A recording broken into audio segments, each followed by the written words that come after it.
안녕하세요. 안교 국가방송에 오신 여러분들을 진심으로 환영합니다. 함께하고 있는 저는 포트리 교회를 섬기는 김현수입니다. 오늘은 10월 7일 셋째 날 화요일입니다. 함께 살펴볼 내용은 새로운 충성입니다. 충성은 끝까지 하는 것을 말하는 것입니다. 어느 정도만 말을 듣거나 복종하는 것을 충성이라고 하지 않습니다. 그것은 배신이고 반역이지요. 충성의 특성 중에 하나는 지속성이고요. 끝까지를 의미하는 것입니다. 우리의 삶의 신앙은 충성입니다. 나의 뜻과 생각에 의해서가 아니라 오직 주님의 거룩하신 뜻과 명령과 말씀에 의한 절대적인 순종이 바로 우리에게 필요한 자세입니다. 우리 기도드리고 오늘 안교 교과 방송을 시작합니다. 저희를 사랑하시는 아버지 하나님, 우리에게 가장 필요한 것이 무엇이고 어떤 것이 가장 큰 행복을 가져다 주는지를 아시는 주님께서 우리에게 가장 좋은 것을 주시기를 기뻐하심에 감사드립니다. 그런 주님께 대한 우리의 모습을 점검해 보기를 원합니다. 얼마나 분명하고 얼마나 정확하게 그리고 성실하고 정직하게 대하고 순종하고 따르는지를 알려주시며 믿음으로 매일의 생애를 살아갈 수 있도록 인도하여 주옵소서. 저희들의 부족함과 연약함을 주님께 내려놓게 하시고 온전히 주님을 의지함으로 이 일들을 주님 안에서 이루기를 원합니다. 또한 기도로 주님께 나아가는 자녀들을 기억하여 주시고 그 기도를 받아주시며 그 기회를 통해 주님과 함께 동행하는 법을 배워 주님 안에 복된 삶이 되게 하옵소서. 시작하는 시간입니다. 마치는 시간까지 성령께서 우리 각자의 마음속에 함께 하시기를 예수님의 이름으로 기도드립니다. 아멘. 이번 한 주일 동안 함께 생각해보고 기억해야 할 말씀 기억절입니다. 믿음으로 기생 라합은 정탐꾼을 평안히 영접하였으므로 순종하지 아니한 자와 함께 멸망하지 아니하였도다. 히브리서 11장 31절 말씀입니다. 오늘 함께 생각해 볼 내용은 여호수아 2장과 출애굽기 12장의 내용입니다. 6월절에 관한 부분들인데요. 먼저 여호수아 2장 12절에서 21절 말씀을 중간중간 살펴보도록 하겠습니다. 그러므로 이제 청하노니 내가 너희를 선대하였은즉 너희도 내 아버지의 집을 선대하도록 여호와로 내게 맹세하고 내게 증표를 내라. 그리고 나의 부모와 나의 남녀 형제와 그들에게 속한 모든 사람을 살려주어 우리 목숨을 죽음에서 건져내라. 그 사람들이 그에게 이르되 내가 우리의 이 일을 누설하지 아니하면 우리의 목숨으로 너희를 대신할 것이요 여호와께서 우리에게 이 땅을 주실 때에는 인자하고 진실하게 너를 대우하리라. 라합이 그들을 창문에서 줄로 달아내리니 그의 집이 성벽 위에 있으므로 그가 성벽 위에 거주하였습니다. 라합이 그들에게 이르되 두렵건대 뒤쫓는 사람들이 너희와 마주칠까 하노니 너희는 산으로 가서 거기서 사흘 동안 숨어 있다가 뒤쫓는 자들이 돌아간 후에 너희의 길을 갈지니라. 그 사람들이 그에게 이르되 내가 우리에게 서약하게 한 이 맹세에 대하여 우리가 허물이 없게 하리니 우리가 이 땅에 들어올 때에 우리를 달아내린 창문에 이 붉은 줄을 매고 내 부모와 형제와 내 아버지의 가족을 다 내 집에 모으라. 누구든지 내 집 문을 나가서 거리로 가면 그의 피가 그의 머리로 돌아갈 것이요 우리는 허물이 없으리라.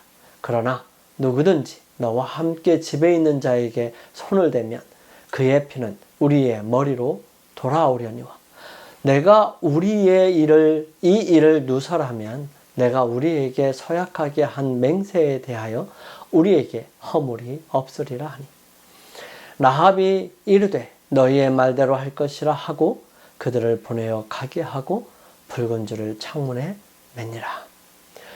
라합의 약속은 매우 명확합니다. 생명에는 생명을, 친절에는 친절을 원하는 것이지요.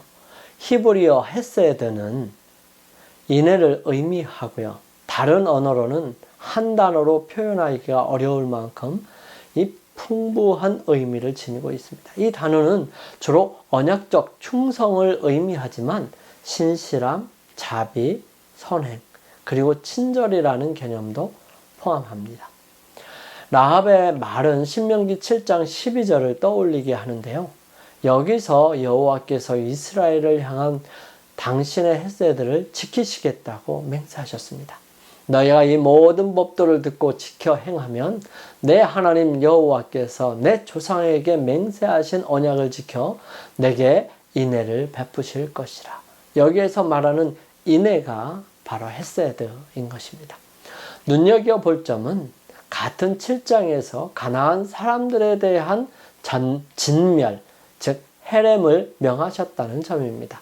라합은 헤렘의 대상인 가나안 사람임에도 불구하고 갓 움튼 믿음으로 이스라엘 백성에게 주어진 약속을 주장하고 있습니다. 그 결과 그녀는 구원을 받게 되죠. 출애굽기 12장 13절, 22절, 23절을 살펴보면 이렇습니다. 내가 애굽 땅을 칠 때 그 피가 너희가 사는 집에 있어서 너희를 위하여 표적이 될지라. 내가 피를 볼 때에 너희를 넘어가리니 재앙이 너희에게 내려 멸하지 아니하리라. 우슬초 묶음을 가져다가 그릇에 담은 피에 적셔서 그 피를 문 임방과 좌우 설주에 뿌리고 아침까지 한 사람도 자기 집 문 밖에 나가지 말라. 여호와께서 애굽 사람들에게 재앙을 내리려고 지나가실 때에 문 임방과 좌우 문 설주의 피를 보시면 여호와께서 그 문을 넘으시고 멸하는 자에게 너희 집에 들어가서 너희를 치지 못하게 하실 것입니다. 출애굽기의 말씀은 정탐꾼들과 라합 사이의 합의를 이해하는데 어떻게 도움이 될까요? 비슷하지요. 정탐꾼들과 라합의 대화와 관련해서 가장 먼저 연상되는 장면은 출애굽기 당시 유월절입니다. 그때 이스라엘 백성은 보호받기 위해 집 안에 머물러서 집 문틀 기둥과 위쪽에 희생양의 피를 발라야 했습니다. 즉 임방과 문 설주에 피를 바르죠. 내가 애굽 땅을 칠 때 그 피가 너희가 사는 집에 있어서 너희를 위하여 표적이 될지라. 내가 피를 볼 때에 너희를 넘어가리니 재앙이 너희에게 내려 멸하지 아니하리라. 백성들은 순종으로 그들의 믿음을 증거해야 했다. 그와 마찬가지로 그리스도의 보혈의 공로로 구원 얻기를 바라는 모든 사람들은 자신의 구원을 확보하기 위하여 그들 스스로 해야 할 일이 있다는 것을 깨달아야 한다. 오직 그리스도만이 우리를 범죄의 형벌에서 구속하실 수 있으며 우리는 죄에서 순종으로 돌이켜야 한다. 사람은 행함이 아닌 믿음으로 구원을 얻는다. 그러나 그의 믿음은 행위로 나타나야 한다. 그 유월절의 피는 하나님의 멸망시키는 사자로부터 그들을 구원하는 표징이었습니다.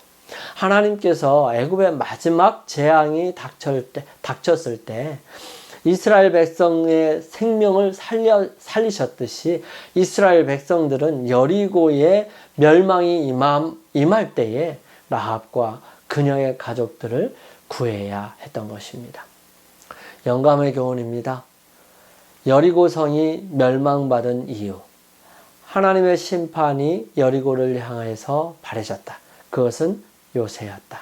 그러나 주님의 군대의 사령관께서 친히 하늘로부터 내려오셔서 하늘 군대를 이끄시고 그 도시를 공격하셨다. 하나님의 천사들은 육중한 성벽을 붙들어 땅바닥에 내동댕이 쳤다. 하나님께서는 여리고 성이 저주를 받아 라합과 그의 가족들 외에는 모두 멸망받아야 한다고 말씀하셨다. 이들은 라합이 주님의 사자들에게 베푼 호의 때문에 구원을 받아야 했다. 교회정은 3권 264페이지에 있는 말씀이에요. 우리 함께 기도드리겠습니다. 저희들을 사랑하시는 아버지 하나님, 십자가에서 흘리신 보혈로 우리가 복음의 귀한 약속 가운데 거하게 하심을 감사합니다. 주님께 충성하기를 원하오니 죄에서 순종으로 돌이킬 수 있도록 도와주시옵소서. 구원하시는 주님의 은혜 가운데 거하도록 우리의 발걸음을 지켜주시옵소서. 매 순간마다 주님께 나오고 주님의 약속을 부여잡으며 살아가는 저희들이 될 수 있도록 인도하여 주옵소서. 저희들을 사랑하시는 예수님의 이름으로 감사하며 기도드립니다. 아멘. 이제 오늘 하루를 주님 안에서 승리하시기 위하여 우리 주님 앞에 나아가기를 원합니다. 개인적으로 주님과 함께 보내는 시간을 갖게 되시기를 바랍니다. 저는 내일 아침 이 시간 다시 찾아뵙겠습니다. 감사합니다.